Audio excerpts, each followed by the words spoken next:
Olá, pessoal, tudo bem? Espero que sim. Estamos começando agora mais uma aula de história. Exatamente.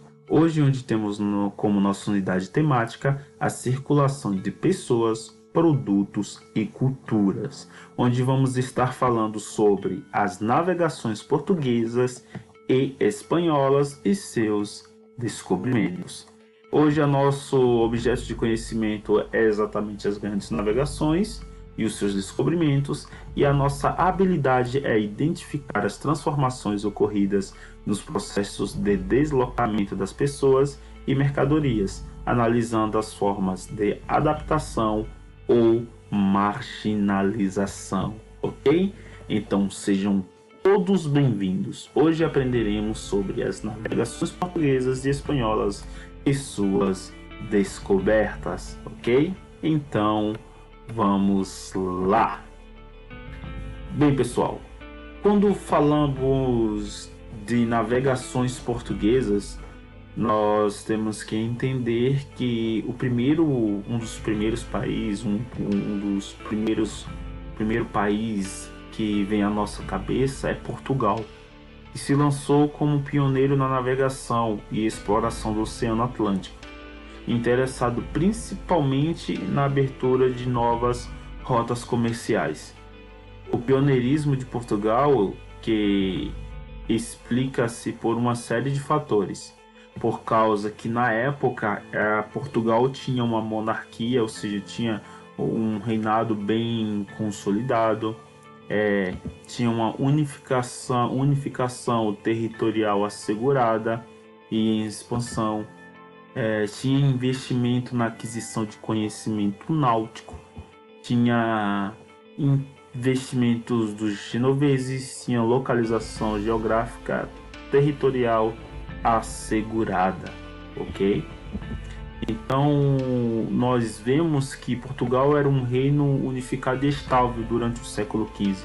Essa estabilidade deu a fruto da Revolução dos Aves, que garantiu melhores condições políticas a Portugal. Nesse contexto, de exploração das possibilidades de terra do comércio na Índia, que Portugal acaba organizando novas expedições. E um nome que é escolhido é exatamente esse que aparece na tela, que é Pedro Álvares Cabral, que é o Cavaleiro da Ordem de Cristo desde 1494. Os historiadores, muitos não sabem de certo porque Cabral foi escolhido para ser o líder da expedição, já que existiam outros navegadores mais experientes que ele, como Bartolomeu, que era um navegador muito conhecido, ok? Essa cruz que você está vendo na tela aí, chamada Ordem de Cristo, que inclusive vai no escudo do time do Vasco da Gama, ela é a cruz da Ordem de Cristo, ou Cruz de Portugal, que é o emblema da histórica Ordem de Cristo, ok? A expedição de Pedro Álvares Cabral contava com mais ou menos 13 embarcações. Embarcações sendo 9 naus e 3 caravelas. As naus e as caravelas que foram tratadas na aula anterior, ok? A expedição de Cabral também contava com 1.200 a 1.500 homens que zarparam de Lisboa no dia 9 de março de 1500. Após zarpar, a expedição navegou diretamente para o arquipélago de Cabo Verde. Portanto, tomou uma rota distante da costa africana a qual eles queriam seguir. E no dia 22 de abril de 1500 é a chegada das caravelas de Cabral ao litoral brasileiro, o que marcou oficialmente a chegada dos portugueses ao território brasileiro, e esse evento é muito conhecido como o descobrimento do Brasil. A chegada dos portugueses aqui foi um dos momentos mais marcantes das grandes navegações realizadas por eles. Durante todo o século XV, a partir deste acontecimento, a presença portuguesa no território brasileiro foi constante, e embora diminuta no início, a partir da década de 1530, medidas colonizadoras, ou seja, eles começaram a colonizar efetivamente todo o território. Essa chegada dos portugueses ao Brasil foi parte do processo das grandes navegações, que também foi tratado no primeiro vídeo. Pedro Álvares Cabral foi o líder dessa expedição, que, como já foi dito, composta por desembarcações. O primeiro ponto, que é uma curiosidade, o primeiro ponto avistado pelos portugueses foi a região do Monte Pascoal, na Bahia, no dia 22 de abril de 1500. A primeira missa aqui realizada ocorreu no dia 26 de abril de 1500 e no dia 1º de maio a expedição partiu para a Índia. Outra curiosidade é que o primeiro nome do Brasil, como consta na carta de Pero Vaz, foi Ilha de Veracruz. Então o Brasil antigamente era chamado de Ilha de Veracruz, ok?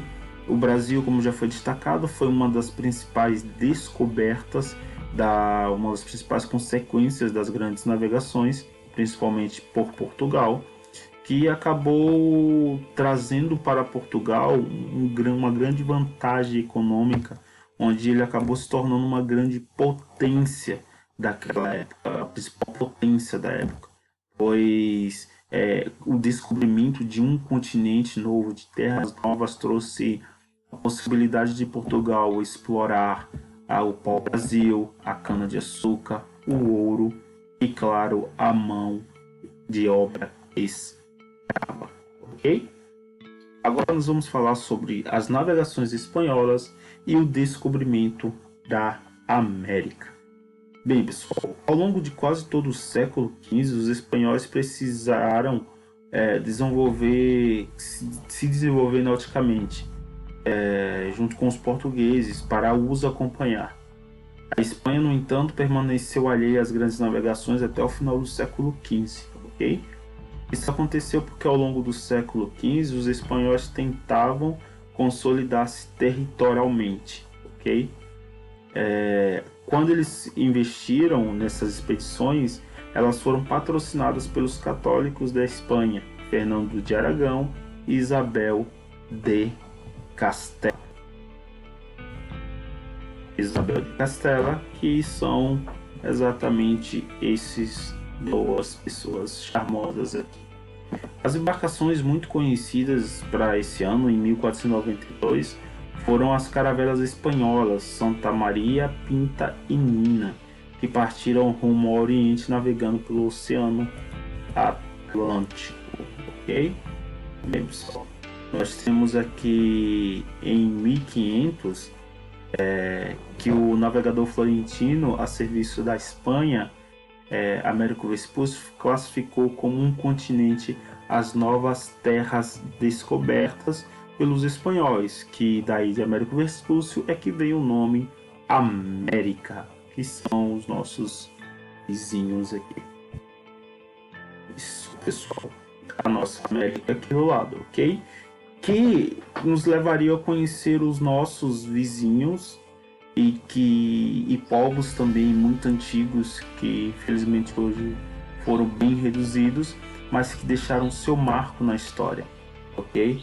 Porque se você não ouviu falar, você ouve agora falar sobre os astecas, sobre os maias e sobre os incas, que são povos aqui da América do Sul e da América Central, ok?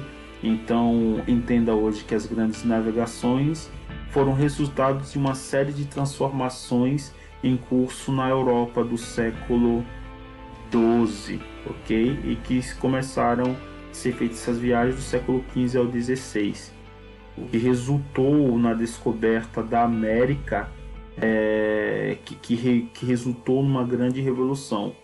Os europeus entraram em contato com novos povos e novas culturas. Esse encontro, no entanto, resultou no massacre da cultura ameríndia, dos índios, da cultura africana, ambas utilizadas como mão de obra escrava pelos europeus. Ok? E por hoje é só, pessoal. Espero que tenham gostado e tenham um ótimo dia. Tchau!